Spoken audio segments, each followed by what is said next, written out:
नमस्कार दोस्तों, आप सभी का हार्दिक स्वागत है हमारे युक्ति आईएएस एकेडमी के यूट्यूब चैनल पर।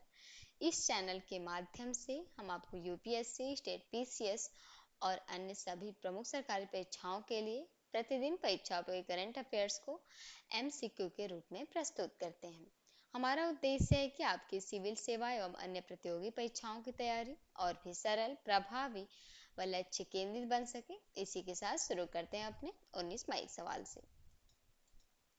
देखते हैं, सवाल था हमारा कि हाल ही मिलियन माइंड्स टेक पार्क का उद्घाटन किस शहर में किया गया। 4 विकल्प दिए थे। सही विकल्प हो जाएगा यहाँ से अहमदाबाद। इस पार्क का उद्घाटन जो कि हाल ही में अहमदाबाद गुजरात में किया गया, जिसमें केंद्रीय गृह मंत्री अमित शाह ने 17 मई को इस नवनिर्मित मिलियन माइंड्स टेक सिटी और ग्रामी सिटी कैंपस का उद्घाटन किया। बात करें इस पार्क की, ये कहाँ पर स्थित है, तो Ahmedabad Gandhinagar gift city corridor के पास स्थित है। आते हैं अगले प्रश्न पे। अगला प्रश्न है कि हाल ही में श्रीलंका में राष्ट्रीय विजय दिवस कब मनाया गया। 4 विकल्प हैं। सही विकल्प हो जाएगा 19 मई। ये 19 मई को मनाया गया और यह दिन जो कि LTTE liberation tigers of Tamil इलम, ये इसका फुल नेम है LTTE का, के खिलाफ संघर्ष की समाप्ति और आतंकवाद पर जीत की याद में मनाया जाता है। यह दिवस क्यों मनाया जाता है, तो इस दिन के खिलाफ जो कि संघर्ष की समाप्ति और आतंकवाद पर जीत की याद में मनाया जाता है। वहीं यह 2026 में जो कि इसका 70वां स्मरण उत्सव आयोजित किया गया था। अगला प्रश्न है कि हाल ही में नेशनल एआई डॉक्टर्स मिशन, ये NAIDM का फुल नेम है, कहाँ लॉन्च किया गया। 4 विकल्प है। मुंबई, बेंगलुरु, नई दिल्ली या फिर हैदराबाद में। सही विकल्प हो जाएगा यहाँ से नई दिल्ली, क्योंकि NAIDM जो कि 17 मई को नई दिल्ली में लॉन्च किया गया, जिसका शुभारंभ हेल्थ एआई कॉन 2026 कार्यक्रम के दौरान किया गया। इस मिशन का वही उद्देश्य था कि डॉक्टरों को आर्टिफिशियल इंटेलिजेंस की आसान और उपयोगी जानकारी देना। ये इनके उद्देश्य थे इस मिशन के। अगला प्रश्न है कि हाल ही में भारतीय रेलवे ने किस दोहरीकरण परियोजना को 993 करोड़ रुपए की मंजूरी दी है। 4 विकल्प हैं। दिल्ली मुंबई परियोजना, अरकोनम चेंगलपट्टू परियोजना, चेन्नई मैसूर परियोजना, लखनऊ कानपुर परियोजना। तो ये परियोजना सही हो जाएगा अरकोनम चेंगलपट्टू परियोजना। सही विकल्प हो जाएगा यहाँ से। इसमें भारतीय रेलवे ने दक्षिणी रेलवे की अरकोनम चेंगलपट्टू दोहरीकरण परियोजना को मंजूरी दी है, जिसमें लागत की बात करें तो 993 करोड़ रुपए की लगभग लागत है इसमें। और इसमें इससे क्या है कि चेन्नई उपनगरीय रेल नेटवर्क में भीड़ कम होगी और यात्रियों को तेज व बेहतर रेल सुविधा भी मिल जाएगी। साथ ही सीमेंट, ऑटोमोबाइल्स, अनाज, लोहा और इस्पात जैसी वस्तुओं के परिवहन को भी बढ़ावा मिलेगा। चलिए, अगला प्रश्न है कि हाल ही में भारतीय रेलवे ने 962 करोड़ रुपए की किस तीसरी लाइन परियोजना को मंजूरी दी है। 4 विकल्प है। केवल झाझा तीसरी लाइन परियोजना सही विकल्प हो जाएगा, क्योंकि इससे ये मंजूरी मिली है। इसमें रेलवे ने 54 किलोमीटर लंबी जो झाझा तीसरी लाइन परियोजना को मंजूरी दी। और इस परियोजना की वही लागत की बात करें तो पहले ही क्वेश्चन में ही बता दिया गया है 962 करोड़ रुपए। इससे क्या है कि हावड़ा दिल्ली रेल मार्ग पर भीड़ कम हो जाएगी, ट्रेनों की आवाजाही तेज और सुगम बनेगी और साथ ही यात्रियों की सुविधा, माल ढुलाई और क्षेत्रीय औद्योगिक विकास को भी बढ़ावा मिलेगा। अगला प्रश्न है कि हाल ही में संयुक्त राष्ट्र फोरम ऑन फॉरेस्ट, जिसे शॉर्ट में UNFF21 बोलते हैं, का 21वां संस्करण कहाँ आयोजित किया गया। क्वेश्चन है ये। 4 विकल्प है। जापान, फ्रांस, अमेरिका, न्यूयॉर्क या फिर भारत। सही विकल्प होगा अमेरिका, न्यूयॉर्क, क्योंकि संयुक्त राष्ट्र फोरम ऑन फॉरेस्ट का ये 21वां संस्करण जो कि न्यूयॉर्क स्थित संयुक्त राष्ट्र मुख्यालय में आयोजित किया गया था। और यह बैठक जो कि 11 से 15 मई तक आयोजित थी, याद रखेंगे। वहीं इस सम्मेलन का उद्देश्य था कि वन संरक्षण, हरित विकास और वन संबंधी नीतियों को मजबूत बनाना। इसी दौरान ग्लोबल फॉरेस्ट गोल्स रिपोर्ट 2026 भी जारी की गई थी, याद रखेंगे। अगला प्रश्न है कि डब्ल्यूएचओ ने हाल ही में किन देशों में इबोला प्रकोप को स्वास्थ्य आपातकाल घोषित किया है? चार विकल्प है भारत, चीन, डीआरसी और युगांडा, अमेरिका, कनाडा या फिर जापान, कोरिया।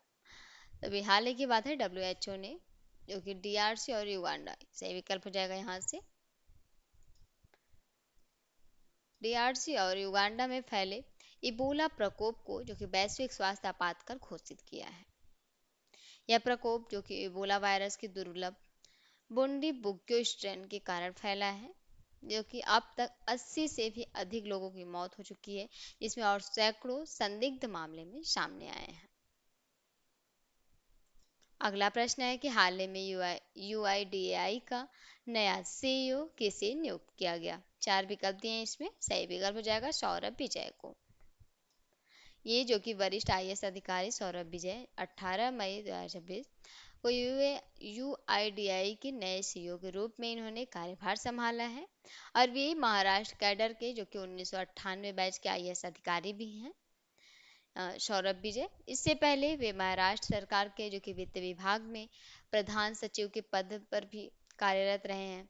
लेकिन लेकिन यूआईडीएआई आधार कार्ड से संबंधित कार्यों को संभालने वाली संस्था है। जो यूआईडीआई होती है, क्या होती है? ये आधार कार्ड से संबंधित कार्यों को संभालने वाली संस्था होती है।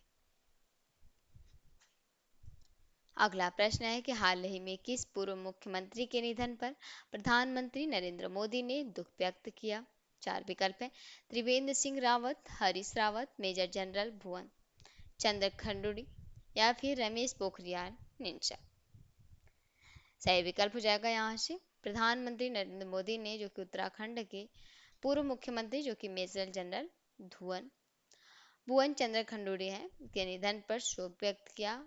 जो बात करें अगर मेजर जनरल भुवन चंद्र खंडूड़ी की, तो वे भारतीय सेना में मेजर जनरल रह चुके थे। उत्तराखंड देखिए, उन्होंने उत्तराखंड के विकास और देश में बेहतर संपर्क व्यवस्था के लिए भी महत्वपूर्ण योगदान दिया था, और वे केंद्रीय मंत्री और उत्तराखंड के मुख्यमंत्री भी रहे थे।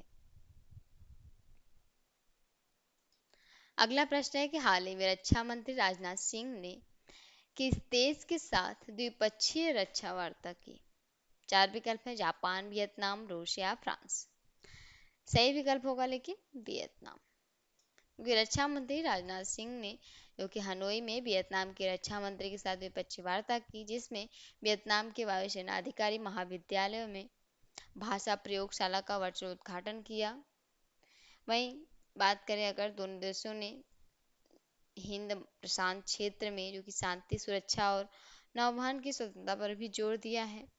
इससे भारत नाहटांग स्थित दूरसंचार विश्वविद्यालय में एआई प्रयोगशाला स्थापित करेगा, और उसमें कुछ पॉइंट जैसे राजनाथ सिंह ने हो ची मिन्ह की 136वीं जयंती पर श्रद्धांजलि भी अर्पित की है, याद रखेंगे। अगला प्रश्न है कि हाल ही में किस पूर्व राष्ट्रपति की जयंती पर संसद में पुष्पांजलि अर्पित की गई? चार विकल्प है डॉक्टर राजेंद्र प्रसाद, डॉक्टर नीलम संजीव रेड्डी, एपीजे अब्दुल कलाम या फिर प्रणब मुखर्जी। सही विकल्प हो जाएगा डॉक्टर नीलम संजीव रेड्डी। लोकसभा अध्यक्ष जो कि ओम बिरला ने संसद में डॉक्टर नीलम रेड्डी को संजीव रेड्डी को उनकी जयंती पर श्रद्धांजलि भी दी। और बात करें अगर डॉक्टर नीलम संजीव रेड्डी की, तो ये भारत के पूर्व राष्ट्रपति और पूर्व लोकसभा अध्यक्ष भी थे, जिसके जयंती पर ओम बिरला ने इनको श्रद्धांजलि भी दी। आज का सवाल है आप लोगों के लिए कि हाल ही में केरल के नए मुख्यमंत्री के रूप में किसने शपथ ग्रहण की?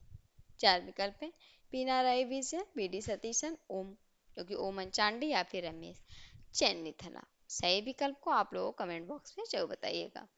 इस वीडियो को अंत तक देखने के लिए आप सभी का दिल से धन्यवाद। अगर ये वीडियो आपके लिए उपयोगी लगी हो तो कृपया चैनल को सब्सक्राइब जरूर करें, वीडियो को लाइक करें और अपने दोस्तों के साथ शेयर करें। आपकी सफलता ही हमारा संकल्प है। धन्यवाद।